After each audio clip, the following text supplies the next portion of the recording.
Bonsoir tout le monde. Alors, je fais une petite vidéo pour reparler un peu de la situation géopolitique actuelle parce qu'il y a un peu de remue-ménage, c'est le moins qu'on puisse dire. Alors, il y a des gens qui se posent beaucoup de questions sur ce qui se passe. Je vais rappeler des choses très importantes que les gens oublient à chaque fois qu'il y a un nouvel événement, comme s'il y avait un genre de lavage de cerveau global ou d'auto-lavage de cerveau programmé. C'est que il faut toujours se demander à qui profite le crime. Et donc, ce que vous voyez actuellement, ça profite encore une fois à la finance. Et d'ailleurs, je voulais faire une vidéo entière sur une personne. D'habitude, j'aime pas trop dire de nom, mais je trouve que c'est une personne qui mérite d'être réhabilitée tellement elle a été salie, justement. Il s'appelle Jérôme Kerviel. Apparemment, il avait fait perdre beaucoup d'argent à la Société Générale, sauf que, selon ses dires à lui, il n'a fait que respecter les ordres de sa hiérarchie. C'est un domaine assez fluctuant, parfois tu sais pas bien anticiper et tu peux faire une erreur, mais ça veut pas dire que c'est volontaire, c'est détourné, etc. Et c'est ce qu'on a essayé de faire croire, parce que voilà, souvent dans des milieux comme ça, on essaie de trouver des boucs émissaires pour se laver les mains, voilà, par rapport à tous les autres. Et donc, je pense qu'il a pris pour tout le monde. Personne ne se rend compte du courage de ce mec. Il a eu affaire à une des plus grosses mafias qui existent, et vous n'imaginez pas l'enfer qu'on lui a fait traverser. Pour moi, ça va même au-delà d'Edward Snowden ou Julian Assange, parce que eux, c'est de la livraison d'informations qu'ils ont faite, mais une information, ça peut être détourné, déformé, etc. Et puis avec la puissance médiatique, tu peux très vite glisser la poussière sous le tapis. Tandis que ce que Jérôme Kerviel, il a fait, c'est il a mis un coup d'épée dans ce milieu. Et donc ça a été beaucoup moins bien pris. Et voilà, d'ailleurs, on a vu quand même sa transformation physique à cause de sa dépression. Avant, c'était un jeune homme très sûr de lui, beau gosse et tout. Et puis, voilà, dans les dernières années où on a pu le voir, il ressemblait plus à un motard en Harley Davidson, si tu veux. Donc, c'est devenu un peu un loupard, mais c'est parce il a pris des coups, tu vois. Alors, c'est ça que je voulais dire, c'est ce qu'il expliquait par rapport à la finance, c'est qu'il avait tradé sur un attentat et que des gens étaient morts et que lui, il faisait de l'argent sur la mort, si vous voulez. C'est un peu comme les gens qui vendent des fleurs à l'entrée des cimetières, c'est un peu ça. C'est ce qu'il expliquait. Et c'est ça qu'il faut comprendre dans ce qui est en train d'arriver, les gens. C'est qu'il y a des gens qui ont des intérêts à ce que les choses ne se résolvent pas, tu vois. C'est beaucoup plus humain que ça se résolve, évidemment. Ce serait beaucoup plus intéressant internationalement. Voilà, mais il y a des gens qui n'ont pas intérêt à ce que ça soit le cas. Alors, mince, désolé. Donc je rallume la lumière. Ce qui se passe là actuellement au Moyen-Orient, c'est parce que il y a des dérégulations boursières. Quand il y a une dérégulation boursière, ça arrive fréquemment. C'est parce qu'on veut faire des transferts d'actionnaires. Tu vois, un actionnaire, il achète son action en espérant ben, faire une plus-value dessus. Mais s'il se dit qu'il va justement perdre de l'argent, il va revendre son action avant de perdre trop, tu vois. Mais justement, en revendant son action, il fait plus partie de l'actionnariat de l'entreprise ou de où il a misé. Donc il est sorti, si tu veux. Et en fait, ben, il y a des jeux comme ça de pouvoir réguliers. Et c'est pour ça. Alors, voilà, là, je vais mettre un coup de pied dans la fourmilière. Ça va peut-être pas plaire du tout ce que je vais dire. Mais ce qui se passe pour moi quand même, personne n'ose le dire comme ça, mais je pense qu'il y a vraiment une forme de racisme quand même. Euh, on dit phobie, tu vois, mais phobie, c'est une peur. Moi, je pense que c'est une haine, là, tu vois. Il y a une haine de l'islam quand même qu'on peut remarquer dans le monde, alors que c'est une religion monothéiste, millénaire, et donc il faut quand même respecter les gens, tu vois. Il y a des radicaux dans chaque religion, et il y a des gens modérés dans chaque religion, et quand on veut abattre telle ou telle obédience, on va la diaboliser, mais entièrement, tu vois. Et en fait, j'ai l'impression que c'est ce qui se passe un peu pour l'Iran, par exemple. Et on se dit, voilà, si on éradique l'Iran, il y a l'islam va se disperser, n'aura plus aucun pouvoir, et voilà. D'ailleurs, il y a certains euh, chroniqueurs ou politologues ou quoi qui te disent que on est une religion ici occidentale judéo-chrétienne, c'est-à-dire on exclut dans cette expression les musulmans. Pourtant, il y a des musulmans respectables, comme il y a des chrétiens qui ne le sont pas du tout, et des juifs aussi qui ne le sont pas du tout non plus. Donc c'est une question d'individualité, c'est pas la religion en soi. Alors là où on pourrait peut-être débattre, c'est dans la construction civilisationnelle par rapport à la technologie, à la connaissance, etc. Ce qui fait que moi j'appelle ça l'éducation civique, tu vois.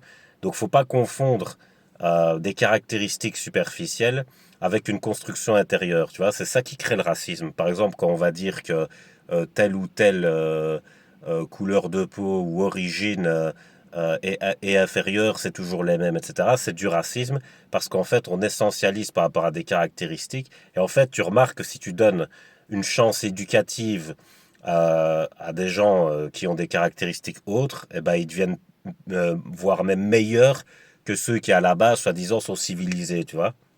Et donc peut-être que ça marcherait dans ces zones-là où il y a beaucoup de pauvreté, aucune infrastructure logistique, etc. Que si on construisait ça là-bas, ben, par éducation civique, on verrait que c'est pas la religion le problème, tu vois. Le problème, c'est le développement intérieur des humains et la façon dont ils traitent avec la logistique, tu vois. Et moi, j'ai l'impression que c'est ça qu'on voit aujourd'hui, et je trouve ça lamentable, moi, personnellement. Mais bon, euh, après, il y a aussi euh, d'autres intérêts qui viennent sûrement d'agences de renseignement, parce que voilà, c'est leur métier de créer des genres de bouleversements pour les rapports de force, parce qu'en géopolitique, tout est une question de dépendance et d'indépendance, et ça se joue toujours avec les ressources. Donc voilà, c'est pour ça que tu as des baisses de prix, des augmentations de prix, etc. C'est des coups de pression de dépendance à indépendance. Et voilà, mais le problème, c'est qu'internationalement, on est tous dépendants les uns des autres. Donc ça finit toujours par coûter aux innocents, parce que les plus féroces qui sont dans la loi du plus fort, eux, ils vont s'accaparer les ressources et les garder, tu vois. Ils vont mettre des garde-fous devant. Tu vois, c'est comme si je sais pas, moi, tu avais des céréales, par exemple, eh ben, tu fais un stock de céréales, mais crées un château fort autour du stock de céréales et tu mets des gardes, tu vois. Et ces céréales-là, tu les distribues à qui toi t'as envie, selon le prix que t'as envie. Mais tous ceux qui sont à l'extérieur de la forteresse et à qui t'as pas envie de parler, ils n'auront pas accès aux céréales, tu vois, par exemple. C'est un peu ce principe-là dans le conflit des ressources. Alors, je voulais quand même reparler d'un sujet très important par rapport au Moyen-Orient, c'est qu'on oublie trop souvent aussi qu'il y a eu les croisades avec les trois religions monothéistes et qu'il ne faut pas sous-estimer les anciens empires. Et il y a toujours cette nostalgie de chaque civilisation selon sa construction par rapport à ses meilleurs temps dans l'histoire, entre guillemets, parce que tout le monde a son heure de gloire et tout le monde a sa minute de silence. Et donc, c'est un peu ça que je voulais expliquer dans cette vidéo. Maintenant, j'entre pas trop dans le détail parce qu'il faut étudier, il faut travailler le sujet. Je parle de manière générique là ici. Pour entrer dans les détails, comme le font beaucoup de journalistes ou d'experts par rapport à ces sujets-là, voilà, faut connaître quoi. Donc moi, j'entre pas dans les détails, je fais juste une petite vidéo générique pour parler de ça. Et comme je dis, il faudrait plus miser sur l'éducation en fait. Et je vois que, par exemple, Elon Musk, il s'est un peu retiré de ces affaires-là parce que lui, il a compris ça, tu vois. D'ailleurs, quand il développe son IA, bah, il la développe en essayant de prendre les meilleures parts de l'humain dans son éducation pour en faire quelque chose de performant, justement, tu vois. Et donc, j'ai vu une IA, justement, qui, euh, qui avait imité Booba, entre guillemets, et elle écrit un truc qui est extraordinaire, c'est elle dit j'ai vu des hommes marcher sur la lune, et d'autres écraser leurs frères pour des miettes ou un peu de lumière. Et ça résume bien, tu vois, la bassesse de l'humain euh, dans ce genre de conflit, tu vois. Et il faut arrêter. Maintenant, pour arrêter ça, il faut aussi comprendre les causes. Et c'est aux causes qu'il faut s'en prendre. Il faut pas s'en prendre aux symptômes. Parce que les symptômes, c'est juste la manifestation de la maladie. C'est pas la maladie en elle-même. Donc, tu détruis un symptôme, la maladie revient.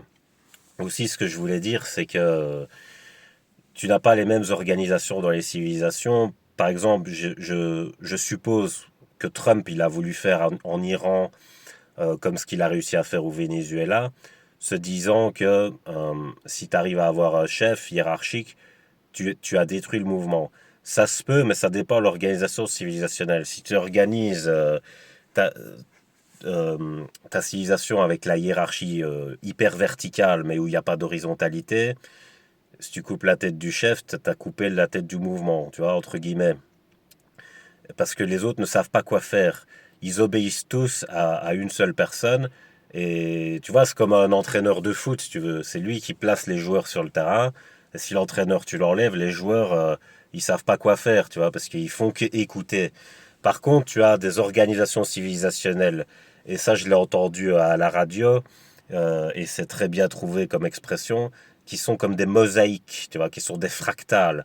Alors ça, c'est une mentalité de gangster. Les gangsters, ils fonctionnent comme ça. Ça veut dire, ils fonctionnent comment? Par meute de loups, tu vois.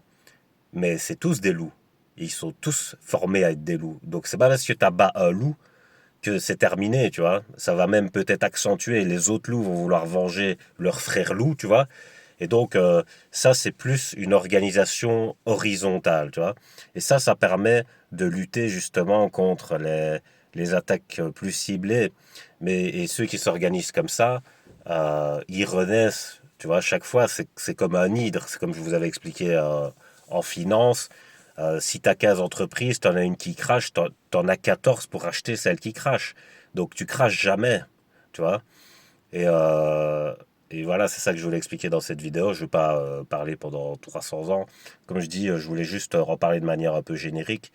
Euh, euh, Moi, je pense que il faut quand même respecter des États qui sont construits de manière civilisationnelle dans un certain sens. Euh, Parce que voilà, comme l'expression le dit, quand on veut piquer son chat, on fait croire qu'il a la rage. Et parfois, on fait croire que des gens sont beaucoup plus mauvais que ce qu'ils ne le sont réellement. Et c'est juste pour ses propres intérêts. Mais moi, je trouve que quand on est dans des sujets comme ça, d'une telle gravité, parce qu'on est quand même pas très loin de la Troisième Guerre mondiale, et il faut pas déconner avec ça, tu vois. C'est le sujet le plus grave du monde, carrément. Donc, c'est vraiment le sujet avec lequel il faut le moins déconner. Et donc, il faut quand même être le plus objectif possible, quoi, tu vois. Il faut pas être que dans la propagande, parce que ça crée une psychose aussi, la propagande. C'est ça que vous comprenez pas. Ça veut dire que ça vous décroche de la réalité, mais la réalité, elle restera la réalité quand elle devra advenir, tu vois. C'est pas parce que tu as envie que c'est comme ça, tu vois. La science, elle prouve ça partout, tout le temps, tu vois.